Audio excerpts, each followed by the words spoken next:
I think as I looked at this, God gave me this moment of clarity because he said, what's happened, Pastor Jay?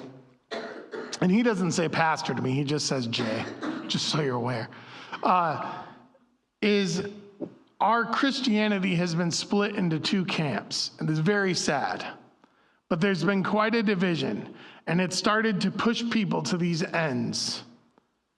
Now, some of it's political, some of it's social, some of it is theological. It all works the same way, though. And God gave me a way to use this passage to show you what I mean, okay? So we're going to look at this diagram, and at first it's going to look kind of crazy, but follow me here. This is where I get to use my pointer. Cats beware.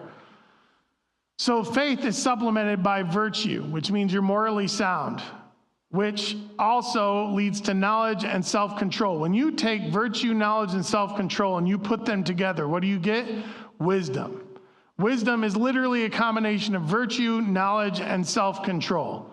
Okay, when you add to that steadfastness, that's unwavering commitment, and godliness, it leads to righteousness. This is all, of course, based in the truth of God, but it all sits on affection and love. This is what Peter is talking about.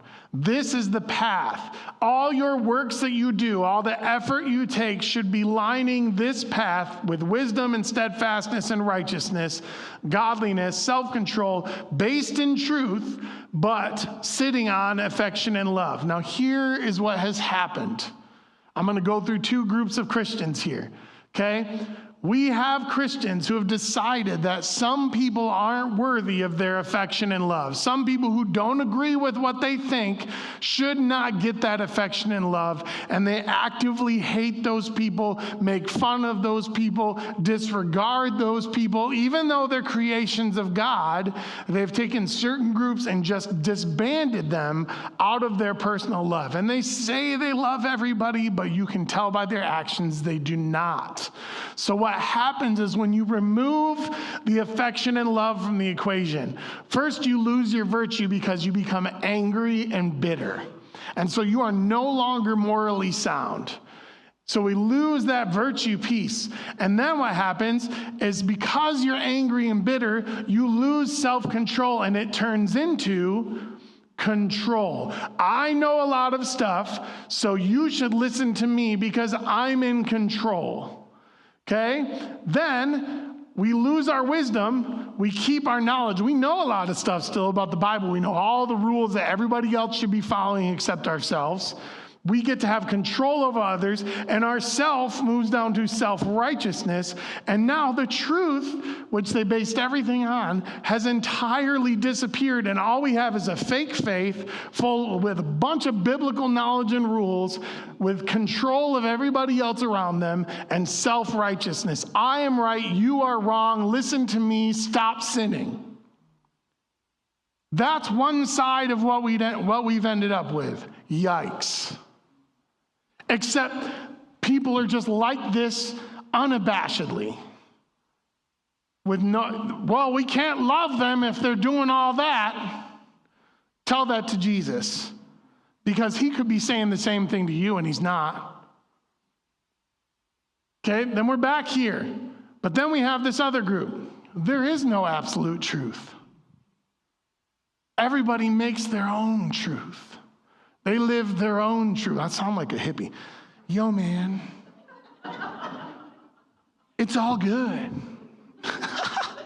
Okay, so there is no absolute truth. God is different for everybody. Okay, as long as you are comfortable, it's okay. But what happens then is, oh no, we lose virtue. Because then you can just sin and God will forgive it, man. It's okay.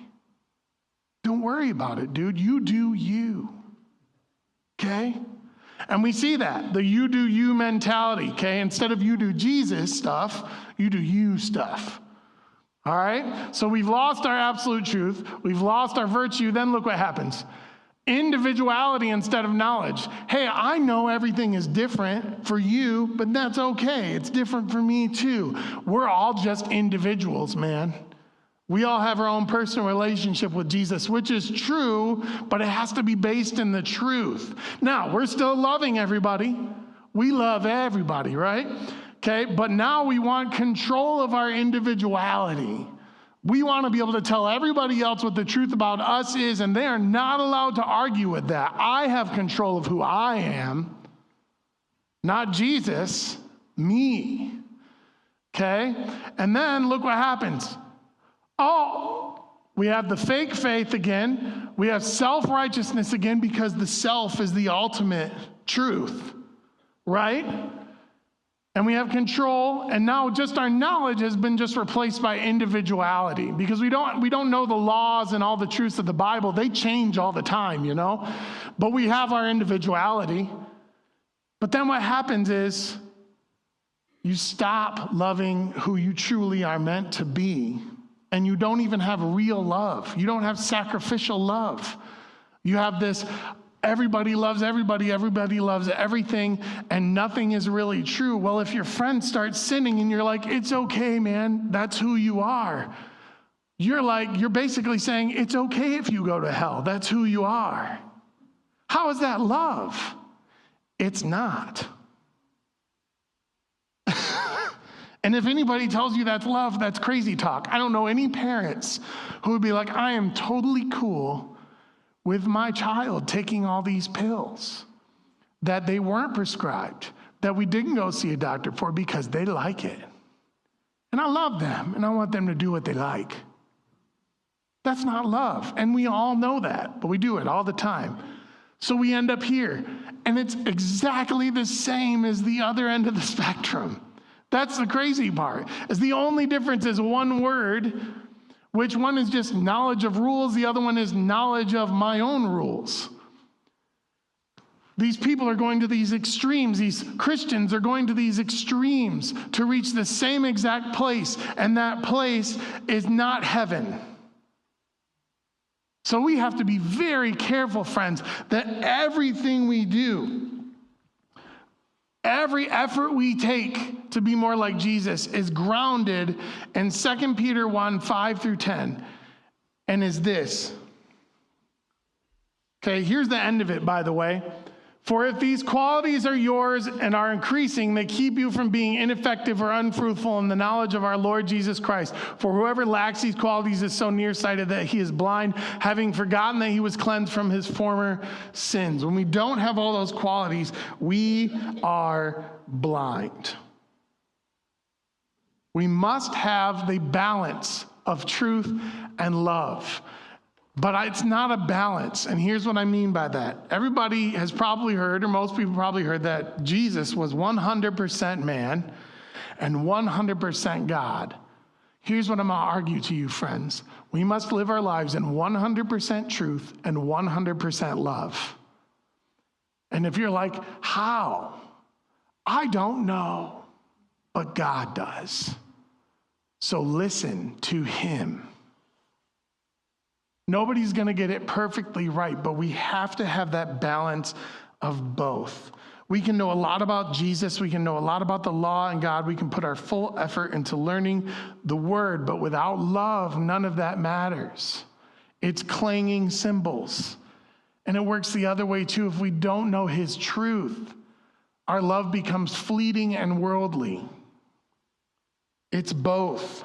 If our greatest efforts don't come from love and truth and lead to the truth in love, then they are not from God.